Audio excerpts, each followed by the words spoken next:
أعوذ بالله من الشيطان الرجيم بسم الله الرحمن الرحيم الحمد لله رب العالمين وصلى الله على سيدنا محمد وآله الطاهرين.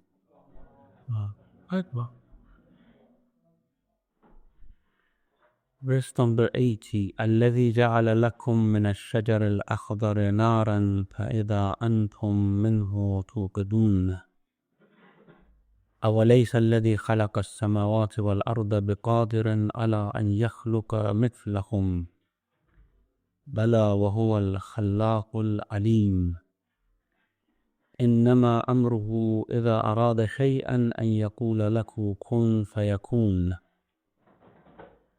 فسبحان الذي بيده ملكوت كل شيء وإليه ترجعون. Now the verses were talking about the possibility and the ease by which Allah subhanahu wa ta'ala would bring back the dead. And he talks about an example brought forward against the prophet, that someone strikes out a likeness for us and forget his own creation and says, who will give light to the bones when they are rotten? Say he will give light to them who brought them into existence at first, and he is cognizant of all creation. Now there is another example to bring to the attention that this is very simple for Allah subhanahu wa ta'ala. It is not something difficult. And it gives an example from our daily life, what we see day by day. الذي جعل لكم من الشجر الأخضر نارا فإذا أنتم منه توقدون. He who had made for you the fire to burn from the green tree, so that with it you kindle fire. Why? In our everyday life, we burn wood. And Allah subhanahu wa ta'ala tells us that this is a very simple example for you to see that how Allah is powerful to bring back the dead. Because Ash-Shajarul Akhdar, the green tree, had come from the water. It is the main component of this tree, which makes this tree actually is water, which is something against fire, which extinguishes the fire. And from this very green tree you create fire. How? Of course, after it is dried, after some evolution has happened, this green tree would create fire for you. So you see that things would turn into their opposite after a while by the power of Allah subhanahu wa ta'ala. So why do you think that it is not possible that you would evolve in a way that at one day the dead bodies would become alive again? There is a very, of course, generic explanation by all the exegetes for this verse. They say this is not, of course, an allusion to all trees. It is allusion to the tree of marh and afar, which I don't know what they would be called in English. These were the two trees by which, by their actually very green twigs, fire could be kindled. Probably you have seen it in some films in the Indians when they take some twigs or some branches from some wood from these green trees, and just by rubbing them against each other, they create fire. It's just like work like matches. And these trees were actually abundant in Hijaz, in the birthplace of the Prophet. And the Arab had seen these trees, that with the very green branches of these trees, green woods of these trees actually, but just by rubbing the wood of the branch of one tree, which is marah, against the other, which was apar, fire could be kindled. And Allah says, well, those exegetes who believe that the verse is referring to these marh and afar, they say that it is a very clear sign that even when they broke the the twigs and the branches, it had water in it. And just by rubbing it against each other, fire would have come out. And Allah wanted to say here that you see very strange things in this nature. And that is bringing out fire from the green tree. الَّذِي جَعَلَ لَكُم مِّنَ الشَّجَرِ الْأَخْضَرِ. From the green tree, He brings out fire for you. And you kindle even when it is green, when it has water in it. So you see very strange things happening in this nature, which alludes that many things are possible which we cannot even imagine. So why do you think that it is not possible for Allah subhanahu wa ta'ala to do such a thing? Now, this is a very simple example. الَّذِي جَعَلَ لَكُم مِّنَ الشَّجَرِ الْأَخْضَرِ نَارًا فَإِذَا أَنْتُم مِّنْهُ تُوقَدُونَ. Then, of course, comes the main argument, which comes in the next verse. أَوَلَيْسَ الَّذِي خَلَقَ السَّمَاوَاتِ وَالْأَرْضَ بِقَادِرٍ عَلَىٰ أَن يَخْلُقَ مِثْلَهُ. Is not the one who had created the heaven and the earth powerful? Does he not have power to create like of them again, like of human beings, of course? يَخْلُقَ مِثْلَهُ. So this is the more powerful argument, the more general argument, that if you see the creation of the heaven and earth with all its wonders and strange things that are actually involved in it, so is the one who has created this not powerful? Does he not have power to create the like of human beings again? If he has created them once, why couldn't he create them again? If he has given them body and soul, why couldn't he bring those souls back to bodies again? So the argument is very forceful. I don't think ever there would be any answer to this argument which is put forward as general as this in the Quran, that if it has been possible once, it is possible forever. So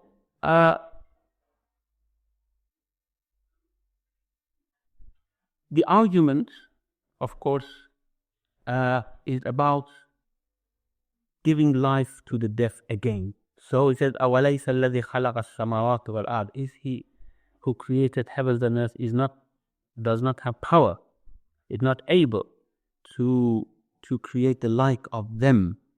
But some exegetes would say this يَخْلُقَ مِثْلَهُم, to create the like of them, refers to the heaven and earth again, to create the like of heavens and earth.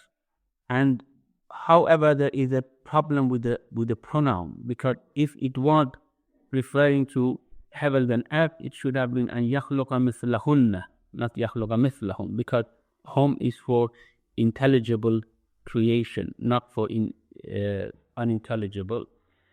So they say, since there are a lot of intelligible beings in the universe, Allah subhanahu wa ta'ala has referred to them with this type of pronoun, which is not very catchy. It doesn't sound very nice. However, the problem why they have mentioned this is that they say on the day of judgment, what comes back is not like us. It is us identically as we are today. So the verse shouldn't say that أَوَلَيْسَ الَّذِي خَلَقَ السَّمَاوَاتِ وَالْأَرْضَ بِقَادِرٍ عَلَىٰ أَن يَخْلُقَ مِثْلَهُم.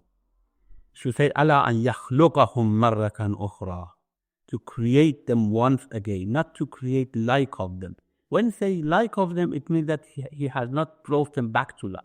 It means they are dead, they have gone, and Allah creates something like them again on the day of judgment.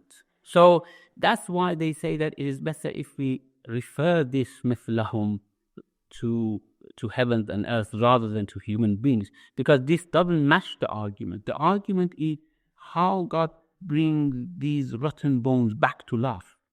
And the argument says that He doesn't bring them back to life, He actually creates something like them again. So the argument doesn't match the question. The answer doesn't match the question.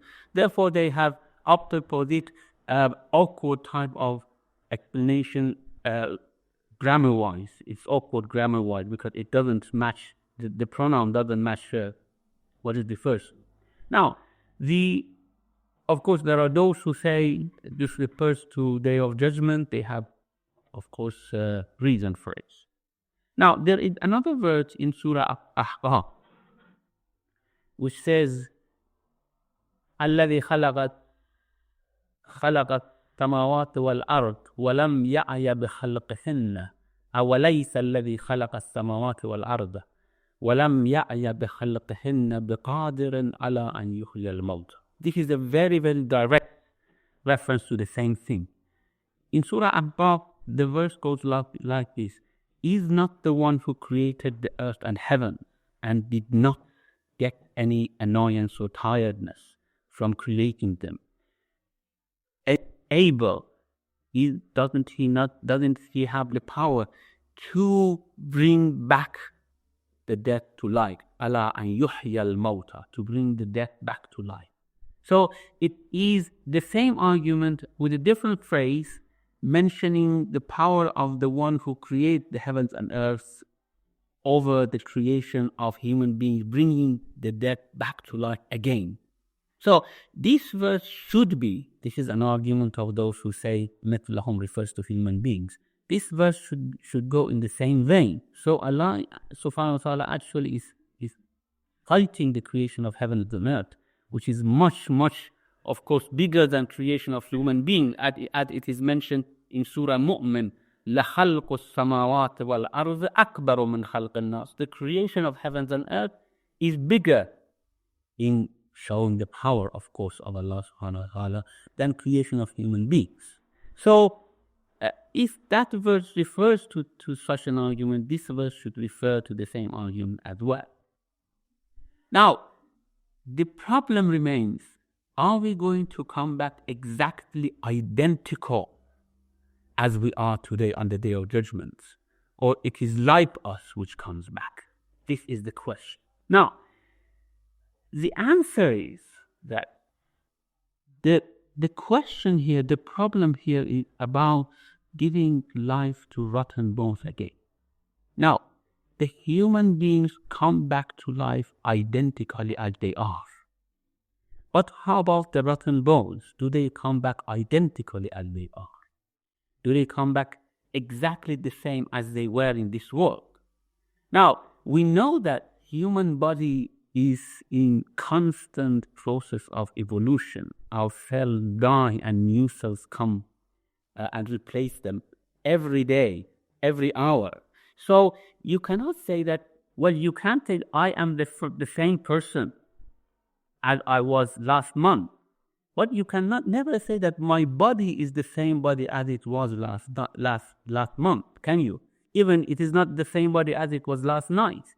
We have many cells which have died and many cells which have replaced them. Even our body, say for example, your body when you are young, not only differs from your body when you are old, in terms of the cells that now exist in your body, but in terms of the type of figure that you have, the type of curves which are on your face, on your hands, and the type of wrinkles, all these things, they change. So even the very appearance of a person at different ages, if we look carefully, we usually, of course, are negligent of slight changes. But if we look carefully, every year a person had a change in their face and in their appearance, in their height, in their weight. So you cannot say that we have the same body as we had last year or last week either. Therefore, when you say the same body comes back on the Day of Judgment, the same rotten bones come back on the Day of Judgment, which body do you mean? The body at which year, at which month, at each decade of your life you mean? When you were old, when you were young, when you were a youth, for example, which body? Therefore, we have to conclude that although the soul comes back as it was, because the identification of a human being is with its soul, not with body. Of course, it is with the body that we can recognize each other. But since the body changes, and of course we are in constant contact with each other, these changes is not noticeable for us. We just get different pictures of the same person. When I, for example, see you next year, you might have changed very much. But since I can identify that picture that I get next year with the picture that I have now, it doesn't tell me that there is a change of identification. So I very simply, very automatically identify you with the picture that I had from last year. So I say you are the same person. However, I know that you are not in terms of your physique and your body, but I say you are the same person because of your personality, because of your soul. Same person. The soul doesn't change. Of course, the soul grows as well, but the soul would come back the way it had left this world. Okay, so if a young soul, if the soul of a young boy or young girl had left this world, if someone passes away in young age, the soul would come back exactly as it was when it was received by Malakul Maut. It's the Malakul Maut which receives and keeps the soul. قُلْ يَتَوَفَّاكُمْ مَلَكُ الْمَوْتِ الَّذِي وُكِّلَ بِكُمْ. It would receive you and keep you as you are. Okay? I usually say it's like a refrigerator which you put the souls inside so that they don't go rotten. And then on the day of judgment, it is not exactly this body with which we lived which come back. Of course, the same appearance, the same body which goes very much with the same soul would come back to life. But it is not exactly the same self. It is something like that. And this is what this verse very intentionally actually mentioned, that it is not the same rotten bone, because now the cells should grow again, isn't it? And when the cells grow again, they are not the same cells which were living in the other world. These are new cells, of course, giving the new, almost the same appearance. And this might address the question of the age with which we raise when we come back to life. For example, when the souls go back to body, what type of age our bodies would have? If you are, for example, very old, do we come back with the same unfirm construction of body with frail bones and crippled hands and feet? Do we come back like that? Well, I don't think we do, certainly not. We come back with a completely able physique. Therefore, that body, that physique is different from the body and the physique that we had in this world. Of course, it grows out of the same cells, the same rotten bone. It grows up of them. But those cells should be somehow evolved into fresh cells. And those fresh cells are but in no way similar and in no way identical. They are similar, but in no way identical to the cells that we had in this world. Therefore, the مثلهم is very aptly in place. أوليس الذي خلق السماوات والأرض بقادر على أن يخلق مثلهم. Because this is actually denoting to rotten bones. The example brought refers to rotten bones. Then مثلهم, it mentioned that yes, we are going to create like these bones again and making the very identical soul to go back to these bodies. وَهُوَ الْخَلَّاقُ الْعَلِيمُ. Of course, two attributes of Allah subhanahu wa ta'ala is mentioned here. He is Khallaq, the ever creative, ever creating, and Alim, knowledgeable. Of course, Khallaq, the createdness of Allah subhanahu wa ta'ala is something which had perplexed the philosophers, the mystics, the theologians. How does God create? This is one of the questions which no one had ever produced an answer for it. It is very, very difficult to conceive how God creates. Does He create something outside His existence? Or it's a part of His own existence? If it's outside His existence, does anyone exist in this world outside Allah subhanahu wa ta'ala? If it's a part of Him, then how could Allah accept part? Because we know that Allah is unique, there is no part to Allah subhanahu wa ta'ala. You might think about it for next week, next year, next decade, and the rest of the life, but I'm sure you cannot come up with any answer, because during the past several thousand years, the mystics, philosophers, theologians have thought about it, produced arguments. For example, the mystics have their own way of interpreting the creation of Allah subhanahu wa ta'ala. The philosophers have their own way of interpreting that creation. But I don't think any of these answers would ever quench the thirst of human beings to know how Allah subhanahu wa ta'ala creates. This is one of the secrets that human mind, it is beyond the capacity of human mind to understand how Allah subhanahu wa ta'ala would create. But of course, huwa al-khallaq, we see his creation. We cannot deny, but how he does it, we really do not know. Now, there is an allusion of how he creates, but this doesn't actually increase our knowledge very much. It just increase our bewilderment, increase our question. And the answer is, of course, Allah says, huwa al-khallaq al-alim, innama amruhu idha arada shay'an an yaqula lahu kun ayakun. His affairs, his position, amr here doesn't mean command. His position is that idha arada shay'an, when he wills something, when he wills the creation of something, an yaqula lahu kun fayakun, he just tells be, and it is. Now, of course, this is one of the verses which is a point of discussion for several centuries. Right from the beginning of the revelation of the Quran, this verse has been a point of question. What is this kalimatu kun? You might have heard kalimatu kun, the word kun. How Allah pronounces it? What does he, when he wants to create something, does he really say kun, be? Or this is just to tell us that he doesn't need any means to create something.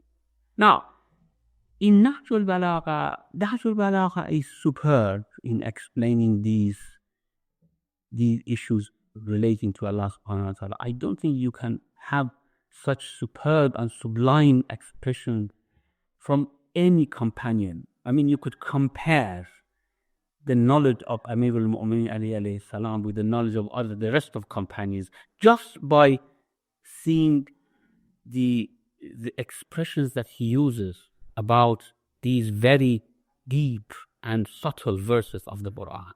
Now, the theologians, most of the Salaf, so to speak, theologians, what I mean, exegetes of the Salaf and others, they say that yes, when Allah wants to create something, He really says kun, be, and it will be, it will come to creation. Now, the problem about this is that, well, in what language Allah would say that? In Arabic? Well, they say it in Arabic, because Arabic is the language of the angel and the language Ahlul Jannah, which is, of course, very much suspicious. Why Arabic should be language of Ahlul Jannah, not any other language. And, of course, why not a very, very new and innovative language that everyone understands in Jannah? Why they should speak different languages in Jannah? Or do they need language at all to communicate? Wouldn't it be possible that they could communicate without uttering any word? It is possible. We don't know. So it is very much suspicious to say that Arabic is a superior language to other languages. Secondly, even this very word kun, well, Allah, we know that He doesn't speak. He doesn't need to speak. He doesn't have tongue to speak. Tongue to speak as a means of communication is needed for needy creatures, because we cannot communicate without the tongue, without language. Then we need the tongue, and we need voice, and we need vocal cords, and all these things so that we could speak. But could He say Allah would need these as well? No, He could communicate without all these things. However, if He, for creating something, He needs to say kun, what about that kun itself? He wants to create that kun so that He will say to things to become. doesn't he need another kun to create that kun? Be, this word be should be, so that it will create something else. And for that he would need another kun. So, and it's regresses, that regresses to the eternity. So that it is not possible that Allah would utter something, say kun, and something would be. And in Nahjul Balagha, as I said, Amirul Mu'mineen said, it is a sound without voice, and it is something without language. It is not something that Allah would really utter. What the verse wants to tell us is that is not the very fact that Allah would need to say kun for something to become. It means that he doesn't need any meaning, he doesn't need any substance. For us to create something, we need substance, out of which we have to create, isn't it? Now, if I tell you, I want you to say to build a house for me, you cannot build it just by saying kun, isn't it?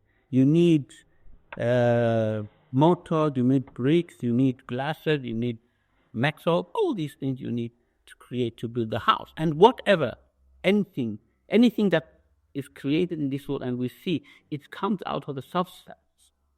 And then it needs thinking, thought, then. And we have in many and other explanations in Nahjul Balagha, in the Quran, that Allah never thinks, but he doesn't need to think. Thinking is when you have an unsolved question and you want to solve it through thinking. But would Allah need to think at all? He doesn't need. Now, if we go further, you will come to that question of creation. How does he create? No one knows how does he create. He just said he doesn't need anything. He doesn't need any substance. He doesn't need any previous example. Now, I tell you, usually the innovation that human beings bring forward, it is either built upon previous experiences or it's just amalgamation of different past impressions put together, giving a new thing to add in terms of art, in terms of invention and many other things. But for Allah subhanahu wa ta'ala, there's he doesn't need any previous example. He doesn't need any substance. He doesn't need any thinking, any help, nothing. Just, well, the verse wants to tell us, it doesn't want to tell us that Allah should actually utter the word kun. It wants to tell us that when he wants to create something, he just wants it to be, and it is. And that want, of course, now, that will, that irada, is from Sifatul Fi'l. That will, again, is created by Allah subhanahu wa ta'ala. How it is, we don't know. So, the verse wants to tell us that for Allah subhanahu wa ta'ala doing things, creating things, you see this world is created out of nothing. And how Allah had brought it about, just by saying be, and it is. And for bringing back the death to life, because the whole argument revolves around bringing back the death to life. He just needs to will it, and it will be. And it is not, of course, more difficult or more, because for Allah, difficult and easy had no meaning. Because difficult and easy come in terms of power, in terms of mental capacity. But for Allah subhanahu wa ta'ala, there is nothing difficult, nothing easy. And that is one, the verse that we have, that the bringing back death to life is easier than creating it in the first place. وَهُوَ أَهْوَنُ عَلَيْهِ. We have in one verse that would be easier for him. All the exegetes, almost all the exegetes would say that this need in your eyes, not for Allah subhanahu wa ta'ala. For Allah subhanahu wa ta'ala, easy and difficult has no meaning. Because now, for example, lifting this for me is easy, and this one is easy. This book is easy. This table is a bit difficult. Why? Because my power is limited. For someone who had a power 10 times mind, lifting this table is just like lifting these glasses. It's the same thing. For Allah subhanahu wa ta'ala, whose power is infinite, is no meaning for difficult and easy. Now, creating, say, for example, making this table would be easy for a carpenter, okay, or a metal worker or something like that. However, if they want to build a complete 100 stories house with the same material, it would be difficult for them. Why? Because their knowledge is limited, their power is limited, the substance that they want to use are limited. They cannot hold, the substance which goes underneath cannot hold those which goes at the top. But if someone has a power, material, resources, 100 times of that carpenter, for example, or that person, it would be easy for them. Therefore, you would see, for Allah subhanahu wa ta'ala, easy and difficult, easy to solve and difficult to solve, easy to think and difficult to think, it has no meaning whatsoever. He can just do whatever he wants. يَخْلُقُ مَا يَشَاءُ. He creates whatever he wants. يَفْعَلُ مَا يَشَاءُ. He does whatever he wants. He will. There's no limitation there. The only thing for Allah subhanahu wa ta'ala when He wants to do something is just to will it, to want it. And that's what the verse actually refers to. إِنَّمَا أَمْرُهُ إِذَا أَرَادَ شَيْئًا أَن يَقُولَ لَهُ كُنْ فَيَكُونُ. You just say, be. Well, it doesn't want to say that He really utters this. Just wants to say that no means, no substance, no thinking is required. Now, what about time? For example, when Allah wants to create, say, a mouse, how long would it take for Him to create that?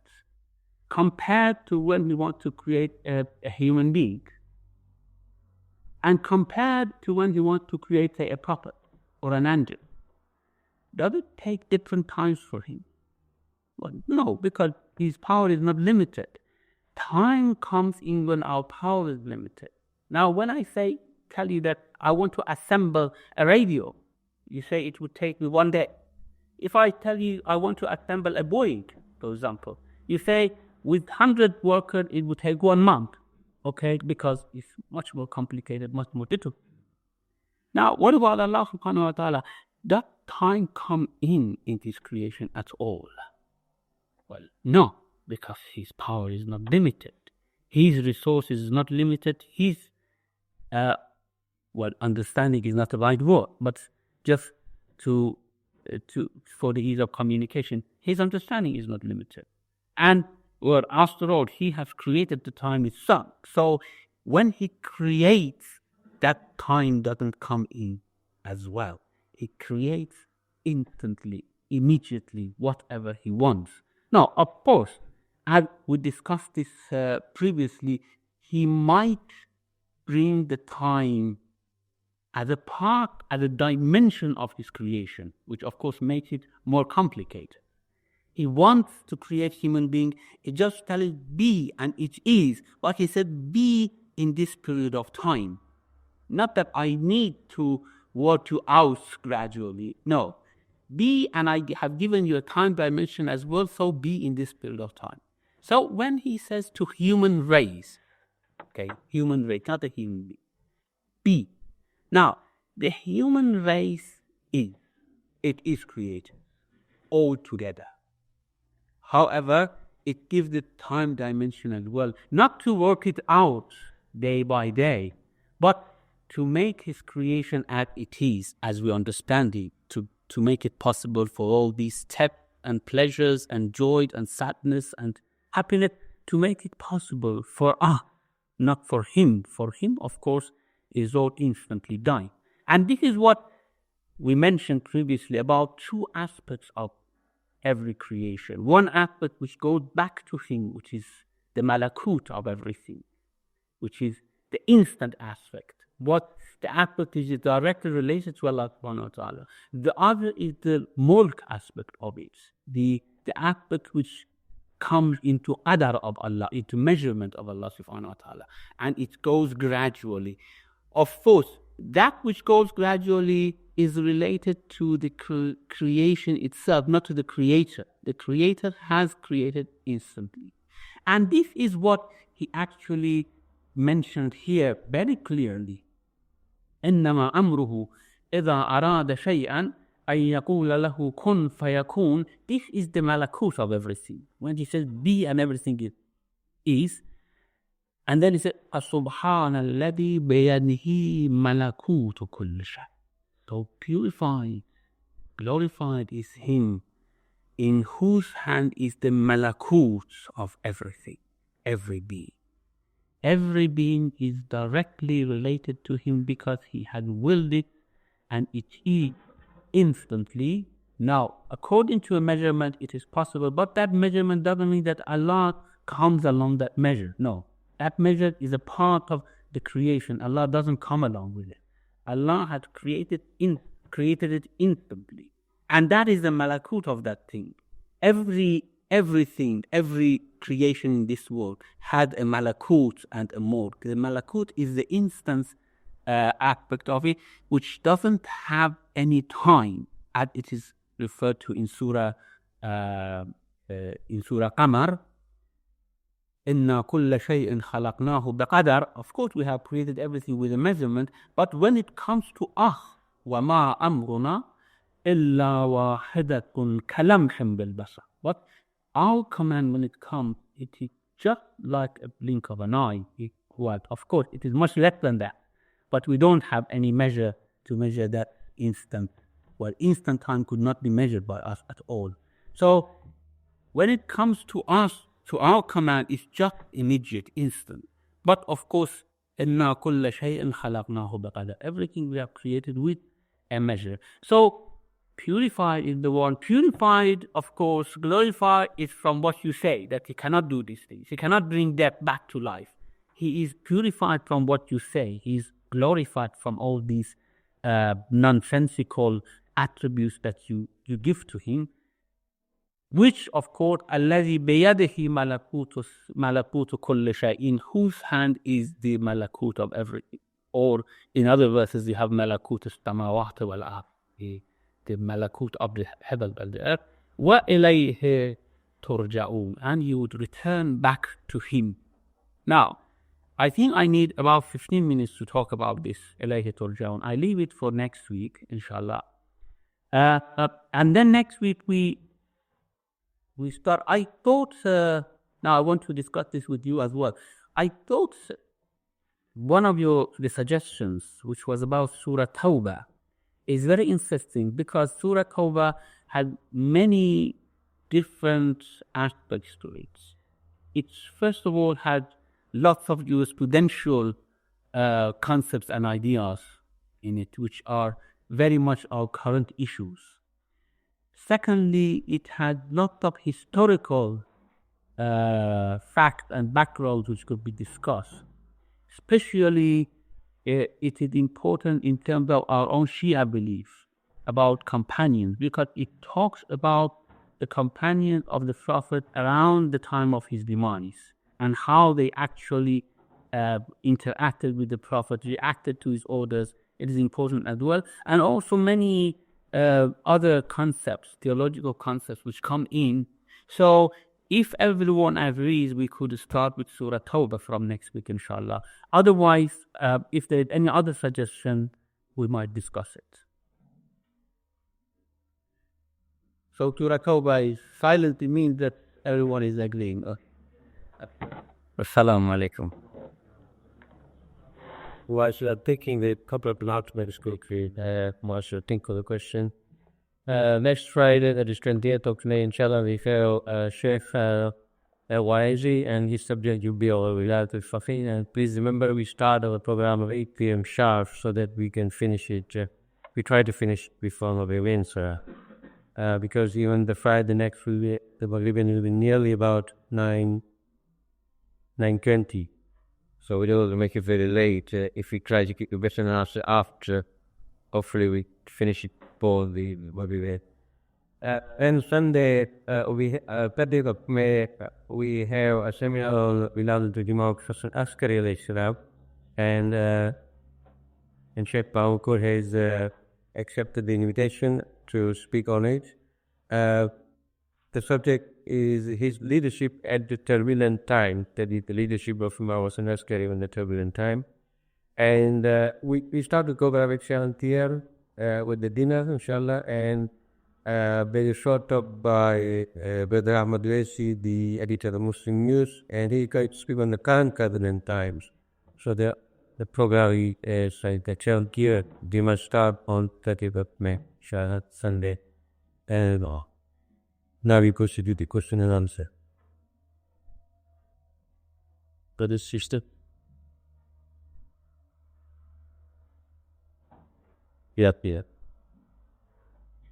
Coming back to your knowledge or your understanding of events as they will occur on the Day of Judgment, you said that those whose soul may leave them at a later age when they're physically old, Allah will bring them back to a younger age or to them more fit.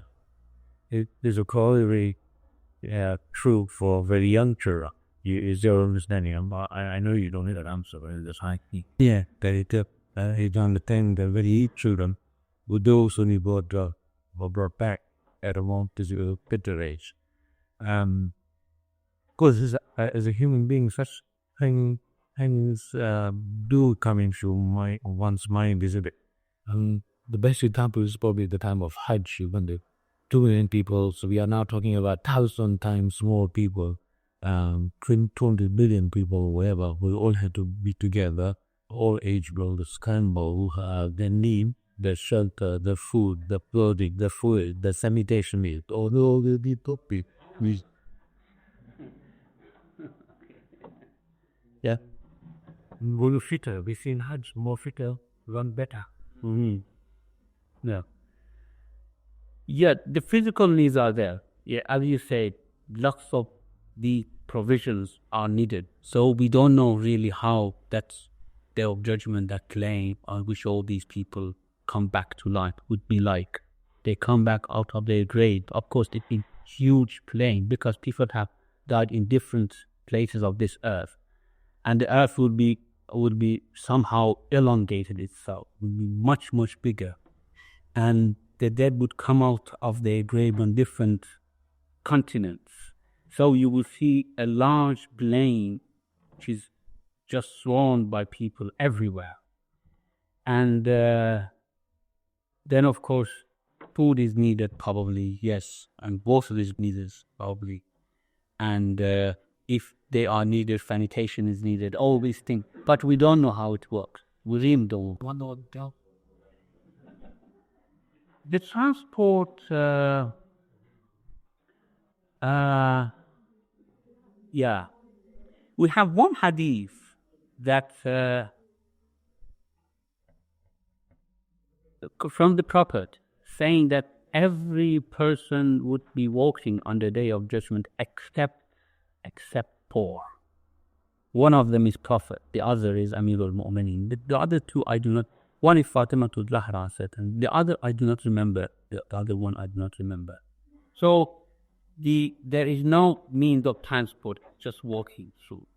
But there are, as it is mentioned in the Quran, there are drives which somehow drive people forward toward the callers, which call them to put them into different groupings so that they would move towards their destination, whatever it is, in groups by a leader, a group leader would guide them. That group leader is the caller. We don't know whether that's an angel or a human being. Most probably an angel which called them towards a destination. However, yeah, there shouldn't be any means of transport, I suppose. It's like Hajj, you see. It's all like Hajj. You have to go without, of course, nowadays Hajj is very good. You have transport, provisions and all these things. But in old days, it was really difficult. People had to walk all through the Mina, Arafat and other places. So it would be probably something like that. About the children, since there's no one looking after anyone else, probably they will come in a construction which would allow them to look after themselves anyhow. But how young they would be? We have in hadith that these waldanun mukhalladun, the people who are ever young servants in Jannah, are mainly children who have not reached the age of understanding to do any action. Allah, whether children of kuffar or Muslimun, it doesn't matter, because they haven't come to the age of understanding and deciding. So Allah will take all of them to Jannah, but not in the sense that they will be served. They will serve others because they haven't committed any action, haven't done any action. However, that serving would be a pleasure in itself. Being in that environment and serving mu'minun would be a pleasure in itself. So they are pretty young, well done, because they are mentioned as well done children. They are children who serve others. So we can deduce from this that yes, they come at a very young age, but not, for example, a child of 2 months or 1 year, or probably much more grown up. There is an age variation. It's not that everyone would be at a fine view of. There is age variation, Cole. And the age there, most probably the age is not physical, it is spiritual. If you are more advanced in your spiritual type of understanding and progress, you come as more mature person in Jannah. And mature people are very much respected among us in this society. So people in Jannah who are more mature are more respected. The younger they are, the less respect they would have. Of course, everyone has respect, but the more mature they are, the more respect would attain. And the maturity and the age criterion, so to speak, would be according to their spiritual advancement rather than to their age. Yeah, Agnipat.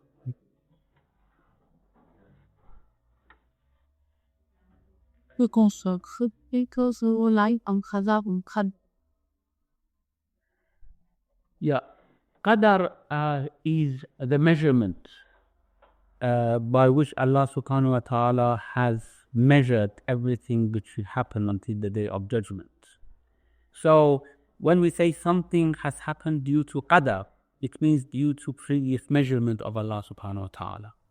Qadar is the decree of Allah subhanahu wa ta'ala when He wants to create something. إِذَا قَضَى أَمْرًا فَإِنَّمَا يَقُولُ لَهُ كُنْ فَيَكُونُ. When He decrees an order, He just tells it be and it is. So qada is something which can somehow overrule qadar, which can come and interrupt qadar if He decides something other than that measurement due to many various things, which would be bada, so to speak. What we are usually exposed to in this world is the qadar of Allah subhanahu wa ta'ala, the measurements by which He had measured everything. And our ages, for example, how long we have to live, where we have to come to this world, in which continent, for example, whether we are black, white, male, female, it's all according to the measurement, qadar of Allah subhanahu wa ta'ala. The qadar might come due to a dua. Okay, if you make a dua and you ask a qadar from Allah subhanahu wa ta'ala, which somehow overrule that measurement. Of course, these have different levels. At the very first level, qada and qadar are the same thing. Qada never overrules qadar. But when it comes down, all these differences, changes of direction would come in. And we are told not to think very much about it because we really cannot figure it out. It is beyond the capacity of our mind to understand and to realize.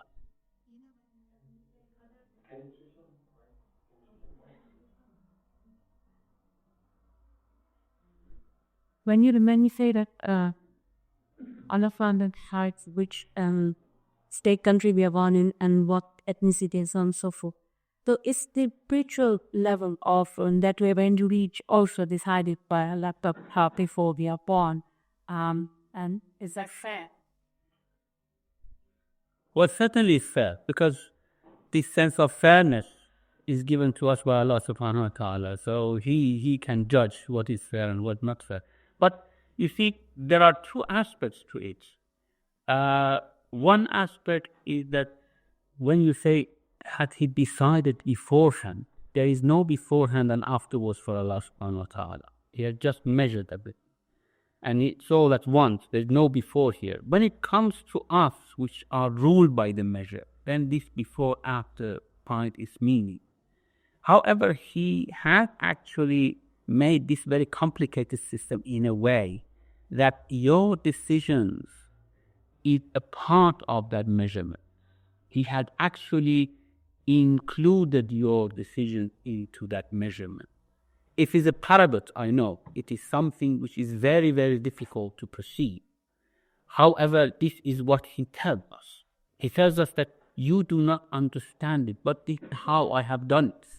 Your decisions are already measured and included into the overall destiny of you. Now, in the Quran, we have some of these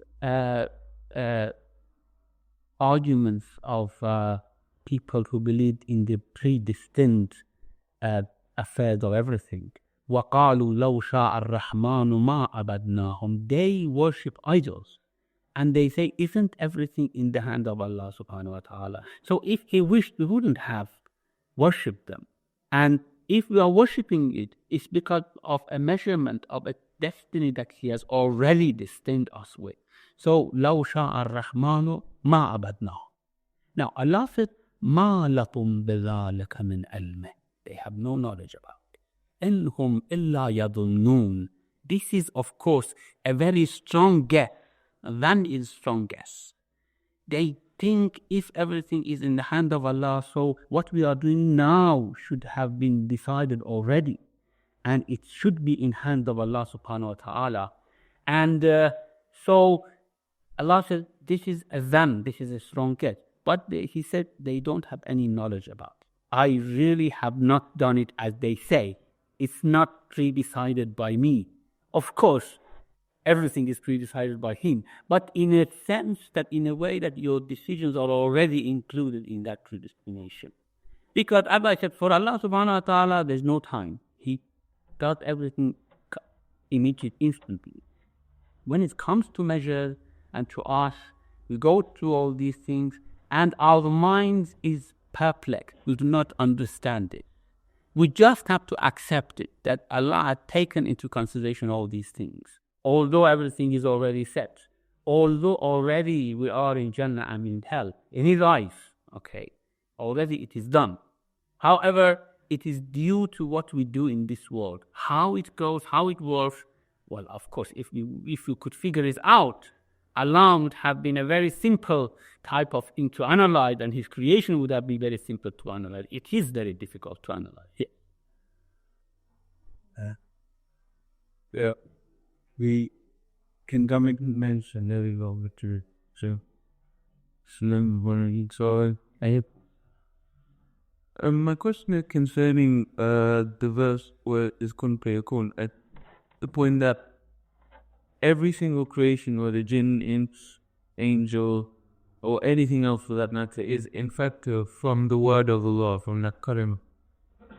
And how does this relate to the fact that Prophet Isa is described specifically as kalimatu, as the kalimah from Allah? What is the difference between these two? Because if all creation is the kalimah, what is the distinction of Prophet Isa? There is actually no difference. What Allah wants to say is that He is not my son, He is my kalimah, as everything else is my kalimah. إنما المسيح عيسى ابن مريم رسول الله وكلمته, means He is Rasulullah and His creation, okay, not His son, of course. Of course, it is a type of status and high position for Isa alayhi salam to be mentioned in this way, that he is my special kalima, so to speak. He is a special kalima. But as you say, everything is kalimatullah. قل لو كان البحر مدادا لكلمات ربي لنفد البحر قبل أن تنفد كلمات ربي. Say, if the seas were ink for the kalimatullah to write it, of course, before the kalimat would have finished, the ink would have dried out, would have finished. So the kalimat of Allah subhanahu wa ta'ala are infinite. And Isa is one of those kalimat. He is mentioned actually against those who thought that Jesus is his son. He says, no, he's my kalima, and other things are my kalam, not my son. Well, this is referring out to the son. This is the you what you say something to your. I interrupted you. Did you want? Yeah, to all the. Allah mentioned in Lord words is the heaven and the earth. What are these heaven actually? Is it only the Jannah, or is it has it created the heaven and the earth? Now, heaven here does not refer to Jannah. It refers to different skies. You should somehow translate it into skies rather than heavens, which would confuse us with Jannah. And what are these skies? Of course, that's a different issue which needs lot of discussion. What the seven skies mentioned in Quran, what do they refer to? They certainly refer to something created by Allah subhanahu wa ta'ala before the day of judgment in this world. So, but it is difficult to figure it out what it really means. Look at, he said, whatever you see in terms of planets and other things is just the first sky, sama'ud dunya, the nearest sky. Then what are the outer skies? We don't know. Of course, we have to discuss it and analyze it. But it doesn't refer to Jannah. But we look at rendering.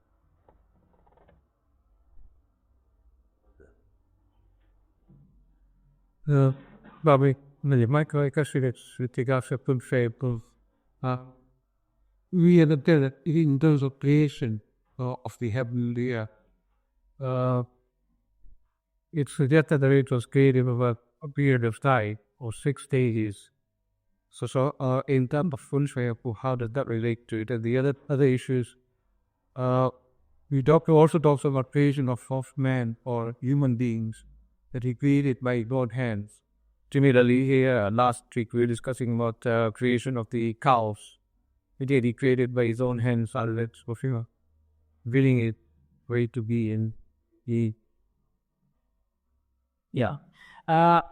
Well, as I said, there are two aspects for every creature. One aspect is the aspect which is directly linked to Allah subhanahu wa ta'ala, and that's the malakut aspect of it.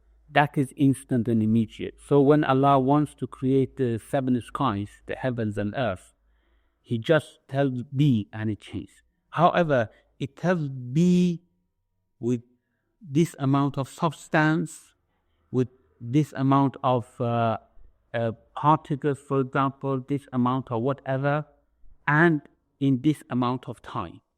And then it goes according to that amount of time. So that phases which comes into creation of universe and earth, it is not, it doesn't go back to Allah subhanahu wa ta'ala. It goes back to the type of creation that He had made. And for example, His creation has a weight, had a substance, had different particularities and attributes. It had time as well. But Allah subhanahu wa ta'ala doesn't wait for things to happen. He creates them with the dimension of time, not during the time. This is, of course, very complex, very subtle. We have to realize this. And now you can see the difference which the Quran and the Bible would have in this respect. Because the Quran and Bible, both of them say that Allah created heavens and earth in 6 phases, 6 days, so to speak. But the Bible said Allah rested on the seventh day. As, for example, he did it day by day, and then he got tired, and on the seventh day he started to rest, which again brings us back to this anthropomorphic type of concept of Allah subhanahu wa ta'ala, and of course thinking that his creation goes through the time. He goes along with this time in which he creates, which the Quran completely denies it. Says Allah, when he creates something which has time, he creates things which doesn't have time, like the angels, they don't have time, and he created instantly. It's completely understandable to us. But when it comes to matter, which is somehow involved in time, or unravels itself in time, we think that Allah subhanahu wa ta'ala comes along in this time, which of course is a wrong notion. Allah doesn't have time at all. So those 6 phases actually goes back to the measurement of Allah subhanahu wa ta'ala, not to his own creation. He had created all at once the 7 skies and given it a measure of its 6 phases that it should unravel in those 6 phases. What was the other question? Sorry. It was just a creation of man that he created by his own hand. By his own. Well, it just means that there's nothing else involved in this. مما خلقت بيدي, what I created with my own hand. It means nothing else is involved in that creation. It is all done by Allah subhanahu wa ta'ala. This is a type of metaphor used actually, and also about an arm, which he says, now we created with our own hands. We don't have any share in that creation. This is just a strong type of impression of saying that it is directly linked to me, not to any other, but other creature. Yeah, if you look at when it is the creation by itself, it's just time.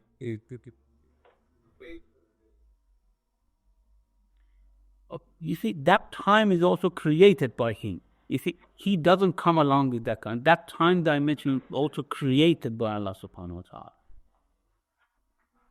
It is very complicated. I mean, it is really something which is difficult for our minds to grasp.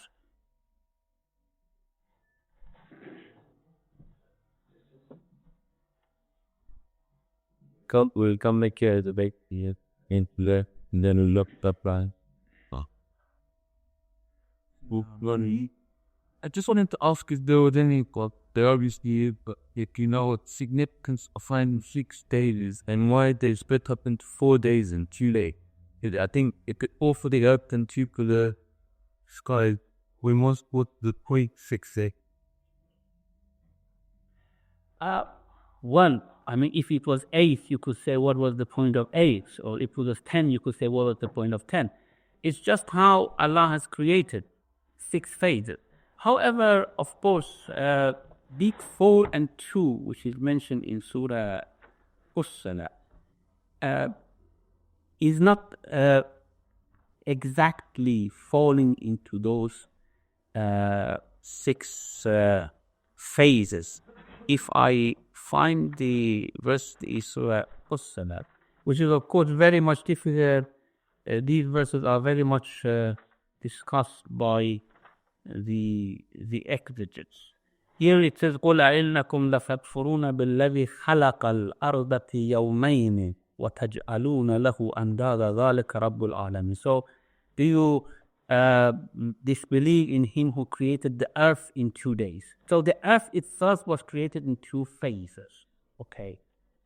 Now, وَجَعَلَ فِيهَا رَوَاسِيَ مِنْ فَوْقِهَا وَبَارَكَ فِيهَا وَقَدَّرَ فِيهَا أَقْوَاتَهَا فِي 4 أَيَّامٍ سَوَاءً لِلسَّائِلِينَ. And he made in it mountains about its surface, and he blessed therein, and made therein its fruit in 4 periods. So its fruit in 4 periods, 2 days for creating the earth and 2 days for putting the food would be 6 days, isn't it? 2 and 4 is 6, isn't it, for the earth? And then it said, ثُمَّ اسْتَوَى إِلَى السَّمَاءِ وَهِيَ دُخَانٌ. And then it said, فَقَضَاهُنَّ سَبْعَ سَمَاوَاتٍ فِي يَوْمَيْنِ. And so he ordered the 7 heavens in 2 periods. So this is now 8 days, isn't it? 6 days for the earth, 2 days for the sky. وَزَيَّنَّا السَّمَاءَ الدُّنْيَا بِمَصَابِيحَ. what the exegetes would say, and what hadith we have from Imam Ja'far al-Sadiq alayhi salam in this regard, is that these 4 days here are different from those 6 phases of creation. These 4 days means 4 seasons. قَدَّرَ فِيهَا أَقْوَاتَهَا فِي أَرْبَعَةَ أَيَّامٍ means he actually made its food in 4 periods. It needed 4 seasons. In all seasons, you would have this special provision for yourself, and Allah had measured it, distincted that at every season you would have different types of food. So that 4 and 2, which is mentioned, is in regards to the earth, and the 4 does not refer to those phases of creation. It refers to season, but the 6 phases, 2 is for the earth, 2 is for the heaven. The other 2 we don't know how it goes. There is no mention of that. So probably heaven, earth, and then the creation on the earth, probably in other 2 phases, and the life coming on the earth comes into other phases. It's different from those 4 days. Just while you were speaking, I just remembered one more thing that Zayd Haber Andri in the tick to the pop, he talked about the creative, the period, the 6 periods, and astronomical movements.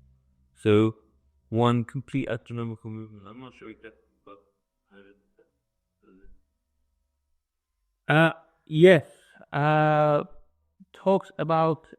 Well, this is according to the old astronomy, actually, because they thought there is the falakul muhit, the falak of the fixed stars, which actually revolves and create the time. Well, they say how Allah created time. Well, this is another question. I mean, if you want to go deep, how Allah created time? They said that because time is the measurement of movement. Unless there is a movement, there is no time. So they say there was the sphere of the fixed stars, which was created at the beginning, before those 7 spheres, which of course the Quran speaks about, according to old astronomy. Then by the movement of that sphere, the time began. And before creating heaven and earth, Allah created that, and then it revolved, and the phases started, and every one revolving of that sphere created one day, and in that one day all these things were created. Which, as I say, is according to the old astronomy. The modern astronomy would not approve of the type of explanation. Last just before the comment we were making on the Christian understanding that God rested, sometimes I've heard that some Muslims also make a similar misunderstanding when they interpret the verse "Wastala ala arsh," and perhaps they've done the same thing and they don't have the original sources to go back to interpret it. But the point was, when you explain Allah, sometimes the Quran uses the word nahnu and ana. When you said nahnu, it's the system that he created. Or he can anadit it directly. Now, why would there have to be a difference? Why would he choose to do sometimes directly and sometimes through a system? What's the significance of this? I don't think generally we could. We could interpret this. It's right. In fact, it doesn't mean that Allah sometimes said it's only me who's doing it, or sometimes saying it's my sister. Sometimes he wants to refer it to himself directly, and sometimes he wants to bring in the system which is at work as well. Now, Allah Ta'ala, what he said, actually, he said for every creature there is 2 dimensions. One dimension which is directly connected to Allah Subhanahu wa Ta'ala, and the other dimension, there are 2 dimensions, not two sets of creation. The other dimension is the dimension of that creature which comes into measurement, and then of course there is sickness. The substance is needed, angels are needed, the evolution is needed, all these things. And there is the system. For example, when, according to measurement, it's Malakul Maut who should have to take our souls. But there is another aspect to this as well. It is Allah directly who does it. In that aspect, when we see that link of creature to Allah subhanahu wa ta'ala. So when he says Ana, me, it refers to that aspect of every creature. And when he says Nahnu, it refers to this qadari, the measurement aspect of that creature, which are very subtle to realize actually. It's very difficult to see that at the same time that everything goes according to a measure through the system with lots of preparations and other things. At the same time, it had a direct link to Allah subhanahu wa ta'ala, which is in his hand, directly, in his decision, directly, without any mediation. Probably he refers to these two aspects rather than to different situations.